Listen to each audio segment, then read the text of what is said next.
العالمين. القائل في محكم كتابه العزيز الحكيم: إنهم فتية آمنوا بربهم فزدناهم هدى.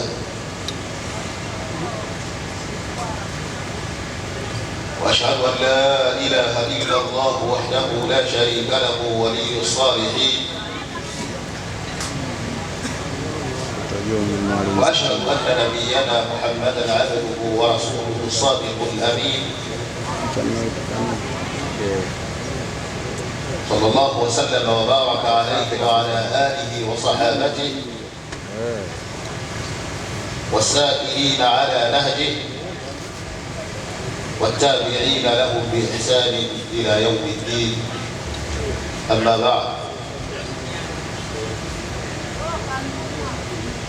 لقد أحسن القائل: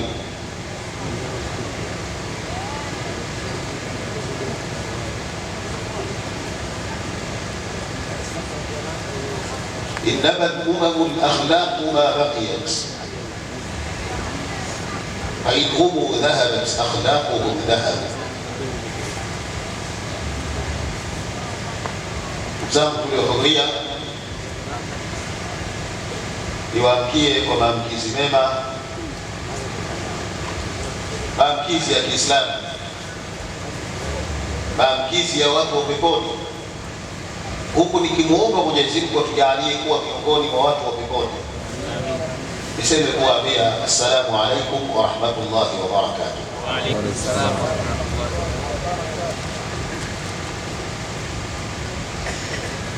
Tupo tumekusanyika katika kipindi hiki ambacho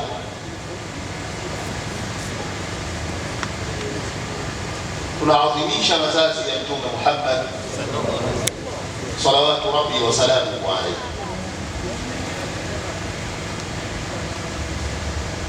Tukiwa tunaktabis katika nuru yake Mtume Muhammad sallallahu alayhi wasallam, ili tujipambe nayo katika maisha yetu ya kila siku. Zangu tuliohudhuria,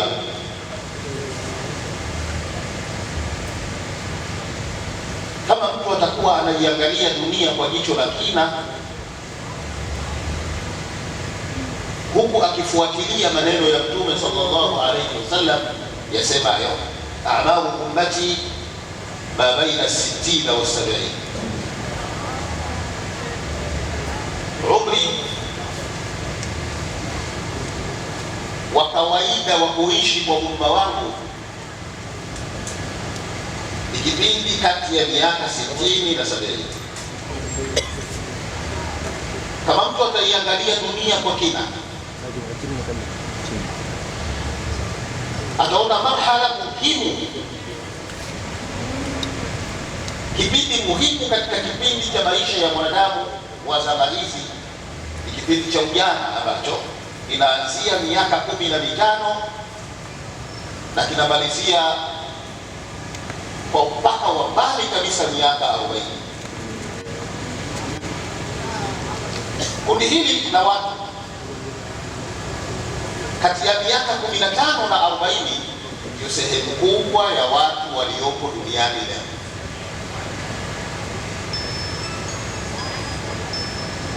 Kama litatengemaa kundi hili likaweza kuishi katika taratibu anazozipenda Mwenyezi Mungu Subhanahu wa Ta'ala na kuziridhia, taratibu zilizoelekezwa na mtume wetu Muhammad salawatu rabbi wa salamuhu alayhi, tuliyomkusanyikia hapa, dunia itaishi maisha mazuri, maisha ya watu wa peponi. Lakini kundi hili likiachiwa na vijana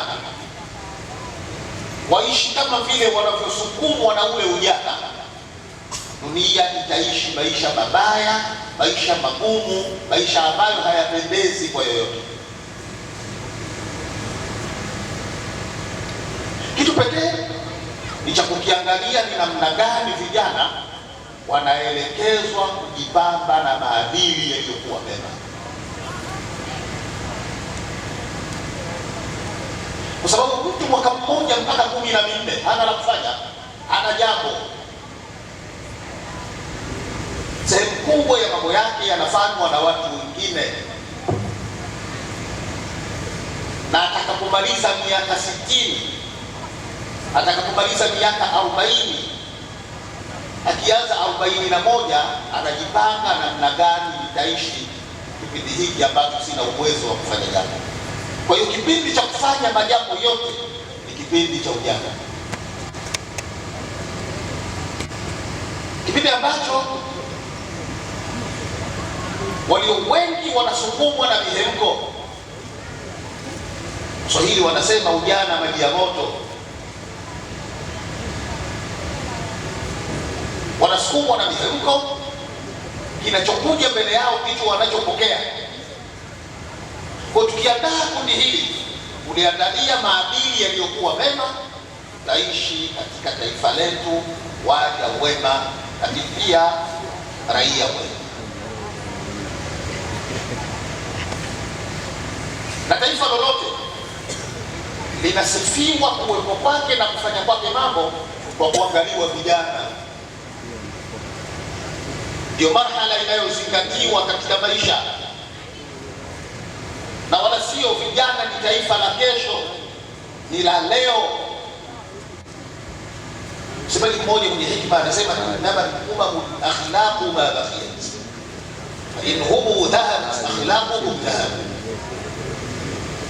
Si vinginevyo, mataifa yanazingatiwa kuwepo kwake kwa sababu ya maadili.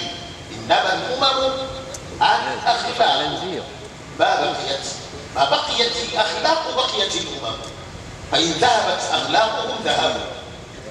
Na kama taifa hilo litapoteza maadili yake, basi halipo hilo tena. Kwa ujumbe wangu mdogo kwa muda huu tuliokuwa nao, niwaombe ndugu zangu tuliopo hapa na wengine kokote wanapotufuatilia, tujitahidi sana kupandikiza maadili mema katika vichwa vya vijana wetu. Na kama watatengamaa vijana, tutaona raha ya maisha vijana.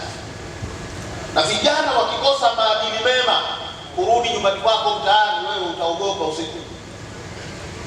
Kama sikukabwa, basi itapigwa bisisi. Nani wanaofanya hayo? Vijana. Lakini wakielekezwa yaliyo mazuri, wataishi maisha mazuri, na sisi tutastarehe kwenye maendeleo. Katika kila nyanja, vijana wakitengenezwa vizuri, watakaa vyema. Ni hawa vijana waliokuwa na maadili mema wanasifiwa katika Qur'ani tukufu. Allah anatuambia, innahum fityatun amanu bi rabbihim wazidnahum huda. Wale walioweza kuyafanya yale ashabul kahfi, hakika wale ni vijana.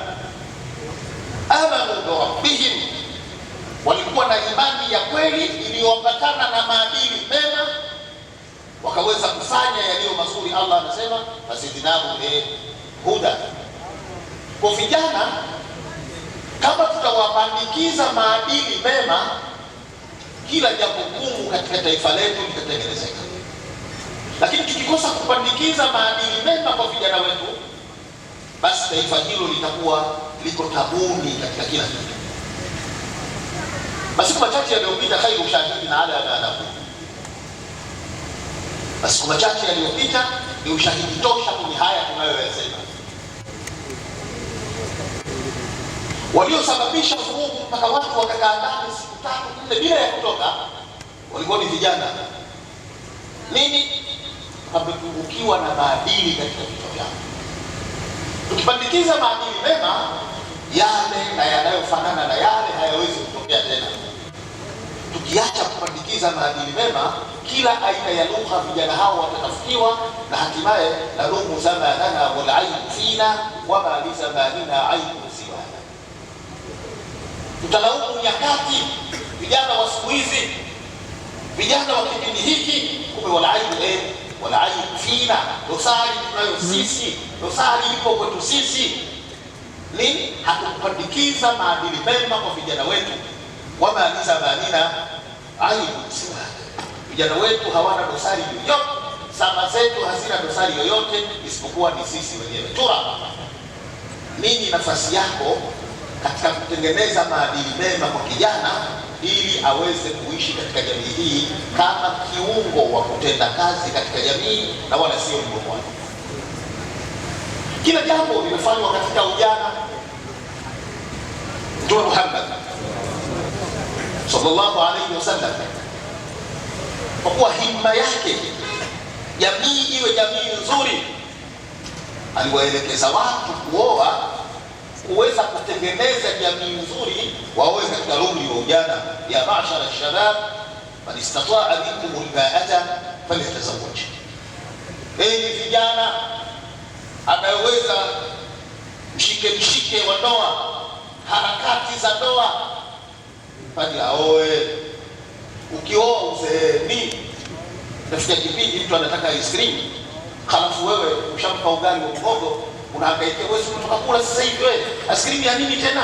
Kumbe wewe tu umeshindwa kumtafutia anachokitaka, umri huo umekupita, hujui umuhimu wa ice cream kwake, na hatimaye unahangaika. Kumbe ungeoa ujanani, haya ungejua kwamba yana nafasi gani kwa yeye. Innakum fityatun amanu wa rabbihim wazidnahum huda ya ma'shara shabab man istata'a minkum alba'ata falyatazawwaj. Kijana ndio anatakiwa aoe ili aweze kutengeneza watoto atakayeweza kuwalea malezi mema. Atakapooa mtu uzeeni, wale watoto wenyewe watakuwa wanamuita babu badala ya kuita baba, na hapo atamshinda kuwalea kwa sababu anataniana nao na anacheza nao. Lakini angekuwa baba, angekuwa muda huu anaonesha baba wake na muda huu anaonesha maisha yake kama na watoto wake. Kwa hiyo ili tuweze kuishi vizuri, tutengeneze vijana waliokuwa wazuri. Kila mmoja akae nafasi yake, ahakikishe anafinyanga vijana walio katika mtaa wake waweze kukaa katika taratibu wanazozipenda Mwenyezi Mungu Subhanahu wa Ta'ala, na kuziridhia taratibu ambazo zilizoelekezwa na yule ambaye sisi tumeacha usingizi wetu na tukakusanyika hapa kwa ajili yake. Ndugu zangu tuliohudhuria, nimuombe Mwenyezi Mungu Subhanahu wa Ta'ala atuwezeshe kila mmoja kwa nafasi yake kuwaangalia vijana jicho la sawa sawa, ili tuwatengenezee mazingira mazuri, wewe na maadili mema. Wakishakuwa na maadili mema, tutawatengeneza raia wema katika taifa lao, lakini pia waja wema mbele ya Mwenyezi Mungu muumba wao. Hadha wa sallallahu wa sallam wa baraka ala nabiyyina Muhammad wa alihi wa sahbihi ajma'in. Wassalamu alaykum wa rahmatullahi wa barakatuh, wa kullu aam wa antum bi khair. Wa alaykum assalam wa rahmatullahi wa barakatuh.